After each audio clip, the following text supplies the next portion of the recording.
Hi friends, welcome back to my channel. ഇന്നത്തെ video stitching ആണ്.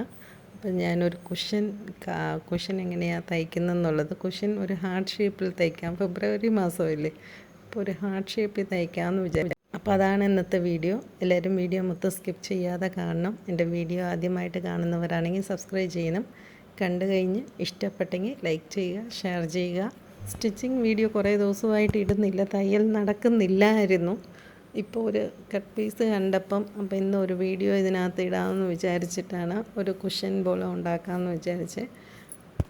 അപ്പോൾ ഇതും ഒരു ചുടിദാർ മെറ്റീരിയലാണ്. ചുടിദാർ തയ്ച്ചതിൻ്റെ ബാക്കി തുണി ഇരുന്നതാണ്. അപ്പോൾ അതിനകത്ത് ഒരു ചെറിയ ഹാർട്ട് പോലെ നമ്മൾ തയ്ച്ചിട്ട് ഒരു കുഷൻ പോലെ ആക്കിയാലോ എന്നൊന്ന് ട്രൈ ചെയ്ത് നോക്കിയതാണ്. അപ്പോൾ ഹാർട്ട് ഷേപ്പ് നമ്മൾ ഒരു ഹാഫാണ് ഞാൻ വരച്ചിരിക്കുന്നത്. അത് വരയ്ക്കുമ്പം ആ ഷേപ്പ് നമുക്ക് കറക്റ്റായിട്ടിരിക്കും. അപ്പോൾ ഇങ്ങനെ രണ്ടെണ്ണം ഞാൻ വെട്ടിയെടുത്തിട്ടുണ്ട്. ഹാർട്ട് നല്ലപോലെ നമ്മൾ മെഷറിങ് കറക്റ്റായിട്ട് എടുത്താൽ ഇച്ചിരി കൂടെ നല്ല ഭംഗിയായിട്ട് ഹാർട്ട് വരയ്ക്കാൻ പറ്റും. ഞാൻ എൻ്റെ കയ്യിൽ ഇരിക്കുന്ന കട്ട് പീസ് ആയതുകൊണ്ട് അത്രയും കറക്റ്റായിട്ട് വരുന്നില്ല. തീരെ കുഞ്ഞായ കുഷ്യൻ്റെ അത്രയും കാണത്തില്ലല്ലോ, അതുകൊണ്ട് ഞാൻ ഈ രീതിയിലാണ് വെട്ടിയിരിക്കുന്നത്. അപ്പോൾ ഇതിൻ്റെ ഈ ബാക്ക് സൈഡ് രണ്ടും നടുഭാഗം നല്ല ഭാഗം നടുക്ക വെച്ചിട്ട് ബാക്ക് സൈഡിൽ കൂടെ നമ്മൾ തയ്ച്ച് ഈ സൈഡ് മൊത്തം ആദ്യം മെഷീനെ വെച്ച് ഞാൻ തയ്ച്ചെടുക്കുക. വീഡിയോ എടുപ്പും തയ്ക്കുന്നതും കൂടെ എനിക്ക് കാണിക്കാൻ പറ്റത്തില്ല, അതുകൊണ്ടാണ് ഞാൻ ഇങ്ങനെ വെച്ച് കാണിക്കുന്നത്. ഇതുപോലെ രണ്ട് പീസ് നമ്മൾ ഏത് ഡിസൈൻ വേണേലും അല്ലെങ്കിൽ സ്ക്വയറായിട്ടോ ഏതാ നമ്മൾ ഉദ്ദേശിക്കുന്ന ആ രീതിയിൽ നമ്മൾ രണ്ട് പീസ് കട്ട് ചെയ്ത് കഴിഞ്ഞാൽ ഇങ്ങനെ ഇതിൻ്റെ സൈഡ് നമ്മളിങ്ങനെ തയ്ച്ച് വരുമ്പോഴത്തേക്ക് ഒരു സൈഡ് കുറച്ചിടം തയ്ക്കാതെ വിടണം. ഞാൻ അതെങ്ങനെയാണെന്ന് കാണിച്ചു തരാം. ഇപ്പം ആദ്യം ഞാൻ ഈ റൗണ്ട് മൊത്തം ഈ സൈഡ് മൊത്തം ഇതുപോലെ തയ്ച്ചെടുക്കുന്നുണ്ട്. ഞാൻ പിൻ കുത്തി വെച്ച് തയ്ച്ചെടുത്തതാണിത്. ഇങ്ങനെ തയ്ച്ച് വന്നപ്പം ഈ അറ്റത്ത് വന്നപ്പം ഒരു ശകലം ഇടം മാത്രം തയ്ച്ചിട്ടില്ല. ഇതുപോലെ ഒരു ചെറിയ ഗ്യാപ്പ് വിട്ടിട്ടുണ്ട്. ഈ സൈഡെല്ലാം എക്സ്ട്രാ വരുന്ന പീസ് ചെറിയതായിട്ട് നമ്മൾ കണ്ടിച്ച് വെക്കണം, അല്ലെങ്കിൽ നമ്മൾ തിരിക്കുമ്പോൾ അത് ചുരുങ്ങിയിരിക്കും.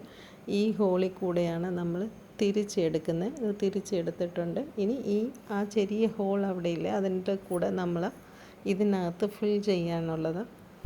നമ്മൾ കോട്ടൺ മേടിക്കാൻ കിട്ടും, അല്ലെങ്കിൽ ഇതുപോലെ കട്ട് പീസ് നമ്മുടെ കയ്യിലുണ്ടെങ്കിൽ, അല്ലെങ്കിൽ എന്തെങ്കിലും പഴയ ചുടിദാരോ കീറിയ ചുടിദാരോ അങ്ങനത്തെ തുണികളാണേലും ചെറുതായിട്ട് കുഞ്ഞതായിട്ട് കീറിയിട്ട് അതിനകത്ത് ഇട്ട് ഫിൽ ചെയ്താൽ മതി, നല്ല ടൈറ്റായിട്ട്. അപ്പോൾ നല്ല ഒരു കുഷൻ പോലെ ഇരിക്കും. ഇതുപോലെ നമുക്ക് പില്ലോ ആണെങ്കിലും ഇതുപോലെ തയ്ക്കാം, അല്ലെങ്കിൽ നോൺ അബ്സോർബിൾ കോട്ടൺ എന്ന് പറഞ്ഞാൽ നമുക്ക് മേടിക്കാൻ കിട്ടും. ആ കോട്ടൺ നമ്മൾ ടെഡി ബെയറിനകത്തൊക്കെ വെക്കുന്ന ആ രീതിയിലുള്ള കോട്ടൺ മേടിക്കാൻ കിട്ടും. അപ്പം ഞാൻ മേടിച്ചത് ഇതുപോലെ ഒരു പാക്കറ്റ് 50 രൂപ എന്നാണ് മേടിച്ചത്. അപ്പം ഞാൻ ഇതാണ് ഇതിനകത്ത് വെക്കാൻ പോകുന്നത്. ആദ്യം കാണിക്കാൻ വേണ്ടി കുറേ തുണി വെച്ചെന്നേ ഉള്ളൂ. അപ്പം ഞാൻ ഇതിനകത്ത് ഈ ബാക്കി ഇരിക്കുന്ന സ്പേസ് മൊത്തവും ഈ കോട്ടൺ നിറച്ച് നമ്മൾ എത്രയും ഫിൽ ചെയ്യാൻ പറ്റുമോ അത്രയും ടൈറ്റായിട്ട് ഫിൽ ചെയ്യണം. ഇപ്പോൾ ആ കവർ ചെയ്യുന്ന അത്രയും ഞാൻ ഇതിനകത്ത് കയറ്റിയിട്ടുണ്ട്. ഇതും കൂടെ ഇതിനകത്ത് ഫിൽ ചെയ്തിട്ട് ഈ അറ്റം നമ്മൾ കൈ സൂചി വെച്ച് നമ്മൾ തയ്ച്ചെടുക്കണം. ഇതേപോലെ നമുക്ക് സ്റ്റാർ പോലെയോ വേറെ ഫ്ലവേഴ്സ് പോലെയോ ഏത് രീതിയിൽ വേണേലും നമുക്ക് തയ്ച്ചെടുക്കാവുന്നേ ഉള്ളൂ. ഇതുപോലത്തെ കോട്ടൺ നമുക്ക് മേടിക്കാൻ കിട്ടും, നൂലൊക്കെ മേടിക്കുന്ന കടകളിൽ മേടിക്കാൻ കിട്ടും. ഇതുപോലെ അങ്ങ് തയ്ച്ചെടുത്തേക്കണം അറ്റവും കൂടെ. അപ്പോൾ സിമ്പിളായിട്ട് തയ്ക്കാൻ പറ്റിയ ഒരു ഹാർട്ട് കുഷനാണ്. കുഷനോ പില്ലോയോ എങ്ങനെ വേണേലും പറയാം. അപ്പം എല്ലാവരും തീർച്ചയായിട്ടും ഇന്നത്തെ വീഡിയോ എല്ലാവർക്കും ഇഷ്ടപ്പെട്ടെന്ന് വിചാരിക്കുന്നു.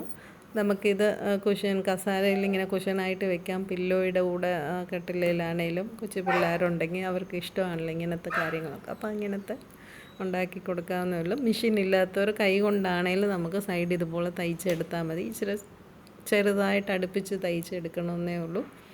അപ്പോൾ എല്ലാവർക്കും ഇന്നത്തെ വീഡിയോ ഇഷ്ടപ്പെട്ടെന്ന് വിചാരിക്കുന്നു. ഇഷ്ടപ്പെട്ടെങ്കിൽ ലൈക്ക് ചെയ്യുക, ഷെയർ ചെയ്യുക. സബ്സ്ക്രൈബ് ചെയ്യാത്തവർ സബ്സ്ക്രൈബ് ചെയ്യണേ.